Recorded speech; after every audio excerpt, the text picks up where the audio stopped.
literally contacted me in tears, emotional, saying that they didn't realize how much they buried about their experiences. And so it's incredibly humbling.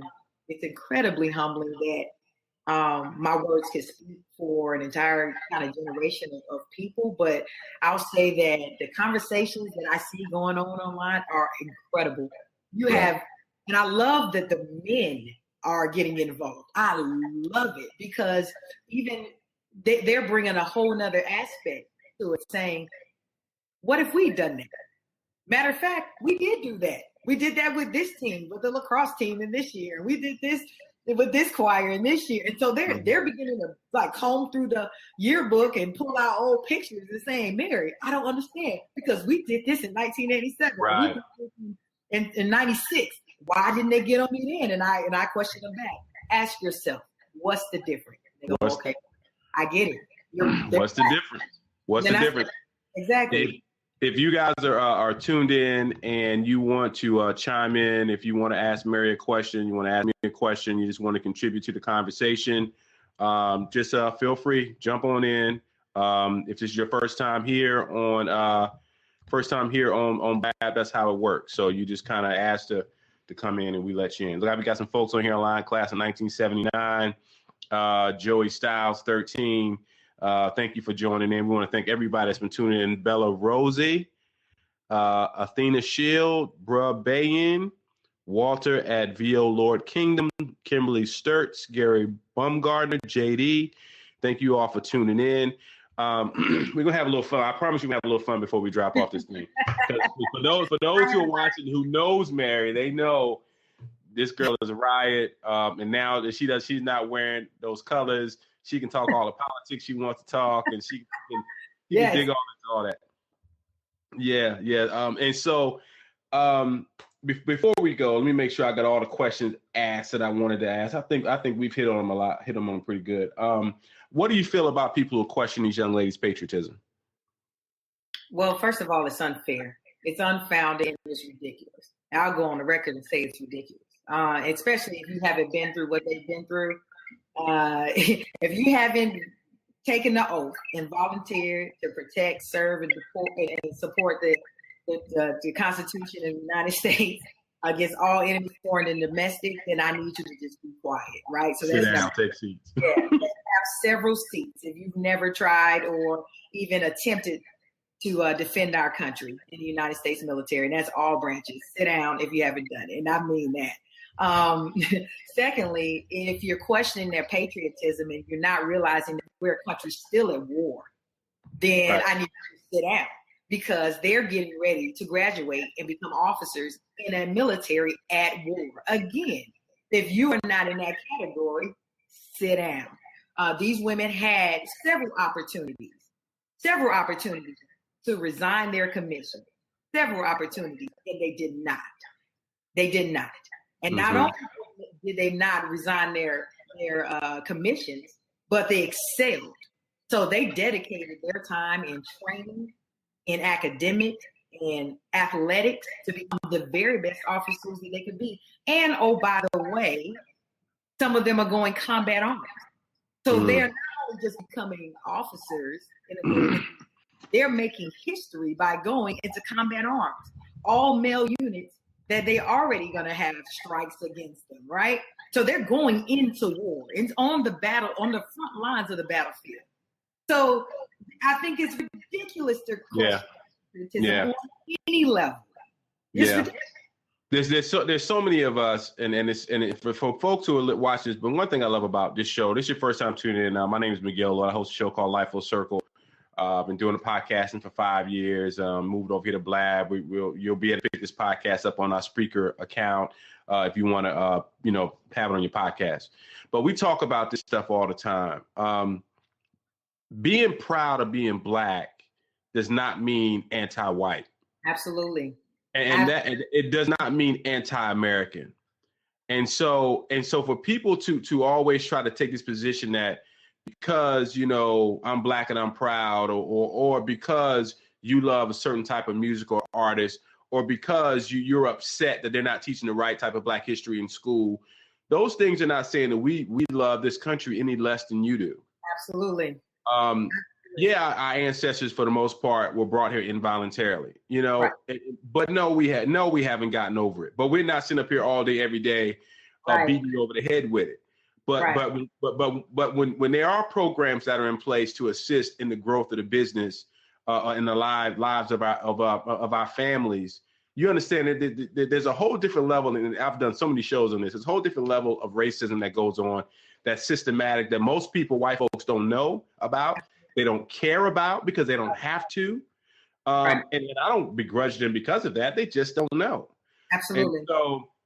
And so when you put that in, when you put that in context with this military academy where they physically can pretty much do anything they want to do to you, you know, as you mentioned, you know, there's a whole private part of it. People don't know what goes on at West Point, but what do you say for many of us who pledge fraternities and sororities, you know, if you were to equate that to your military experience, would you say that would be, what is that, about 10%, 5% of your overall experience? 5%. That's it. that's about it. So yeah. So when I look at that thing, I just say, guys, white folk, other people, just have some patience. Understand that black folks are proud of being black, but it doesn't mean we're not proud of being American. Absolutely. We consider her to be our leader, right? Sue Fulton, class of 1980. She posted something on Facebook yesterday that it literally broke me down in tears. And it was her kind of admonishment to white people to say, hey, we know that we live and we work and we exist in a very racially charged environment, be it work or just American society as a whole. How about we as white people stop telling black people that we don't believe you? Let's stop telling them. How about we stop and say, I believe you, and now I'm going to listen, right? So if we were talking about what we could all do for each other in terms of understanding different biases, is number one, listen. Listen without bias. Listen without the intent to tell someone that they're not telling the truth.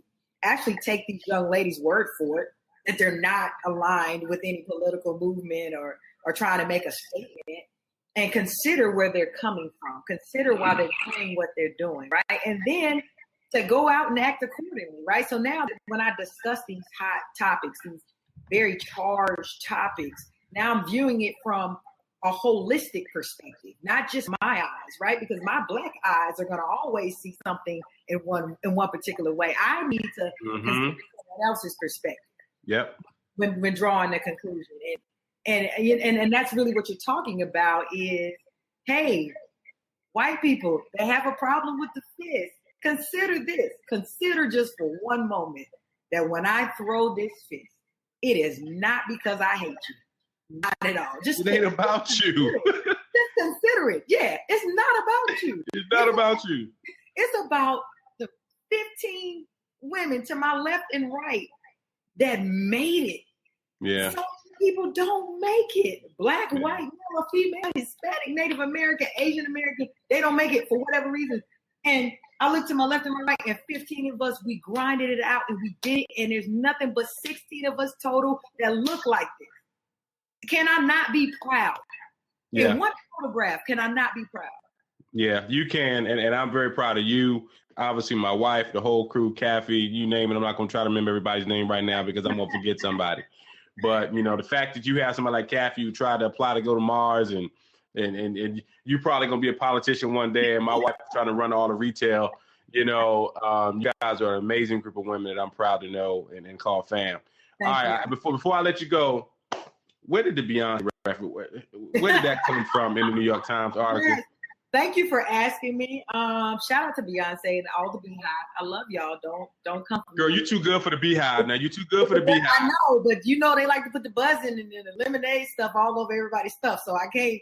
I look. Hey, I love you, woman in power. Hey, whatever takes it viral, whatever makes it go viral. Go ahead. Yeah, whatever. You know, but so I was explaining that these young ladies don't have that frame of reference that we talked about earlier to anything in the Black Power. Like that's not their cultural reference when even expressing whatever they desire to express for any reason. That's not their reference. So to unfairly place that on them is beyond the realm of comprehension, as I said earlier. And so I said, so if we really want to examine the motives behind this generation as a whole, if we want to examine the motives of these young ladies, cadets as a whole, we have to look at culture icons. We have to look at pop culture. And then the journalist said, like Beyonce. And I said, well, she is a culture icon. And then the conversation continued. Now I get it, right? You want clicks, you want likes, so you take clickbait. You take creative license. So you notice that wasn't in quotes, right? But right. So I said, okay, those who are in media and who are journalists will understand. I'll take this hit because at the end of the day, I put it in perspective. I said, while these young ladies are getting all this national negative attention, finally there's another version of the story. There's another narrative. So, I had to kind of decrease my ego a little bit and stop being mad and saying, all right, it got national attention, and I know other news outlets will see this. So it'll give me a chance to tell my story and to clarify and say, don't say I said. Yeah.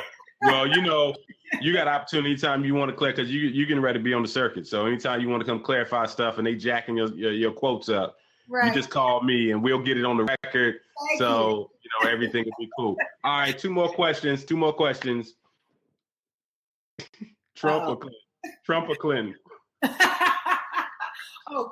Hillary Clinton, without a shadow of a doubt. But let's just say by some weirdness, right? Because it's weird that we're here now. Right, very weird. Now, my understanding that I've always been told, folks with military backgrounds, they always love Republicans because the checks get a little bit fatter and you get a little bit more support. Right. What if Trump wins? Everybody's been acting like the sky is falling. What I believe is what needs to occur will happen, which is mobilization at the local and the state levels. If we want to be honest, that is where the real change occurs. I think people will be, especially liberals or independents or the Democratic Party as a whole, will be very much aware of the power they have in Congress. I absolutely believe it. We'll be more cognizant of who we put in as deputy sheriffs, who we put in as chairman of the school board, our governors, our mayors, because we will say, okay, we just going to charge the president to the game.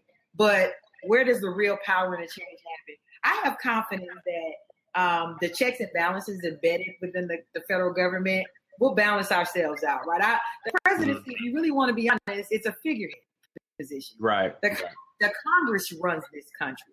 Right. And we haven't done due diligence, particularly as Black people. And the Supreme Court.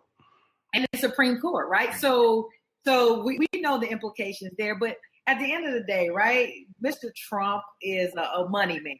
He's a businessman. Right. And I don't think the decisions that he could make should he become president would be as bad as we think they are, right? Because it's all about making money. I think he's surprised that he even made it this far.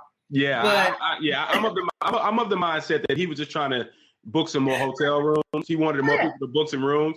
Even last week when Cruz and I think it was when Cruz, because the next communication said something, he didn't even respond. When Cruz made his concession speech and he came out with his family, he kind of had that deer in the headlight looks like, oh my God, I don't even know how I got here. Like, I can't even back out of this now. This is like really happening. Y'all are about to trying to take 8 years of my life to run this mess. I just want to go make some money. He probably was in his helicopter looking at his wife like, what in the world? What are we gonna do? Are you ready to be first lady? But only in America, where you have Obama, who we know was born in America, but he started the birth movement. Does he have a foreign-born wife who we barely hear ever speak? Can be potentially our next first lady, who's basically taking pictures basically in porn before. But all right, our show is taking a whole nother turn. Last question before I let you go, before I let you enjoy the rest of your Mother's Day, Miss Guy Mommy. Brian or the Hawks? Why would you do this to me? And it's on the record. So anyone who knows me knows that I have an obsessive love for LeBron James. It's an obsessive love. The only thing that stops me. Married with 2 kids. Now he's married with 2 kids. But go ahead. The only thing that stops me is the fact that he has a beautiful wife and 2 wonderful kids, and they've been together since high school. And I appreciate Black love. So I would never do anything to violate that. My heart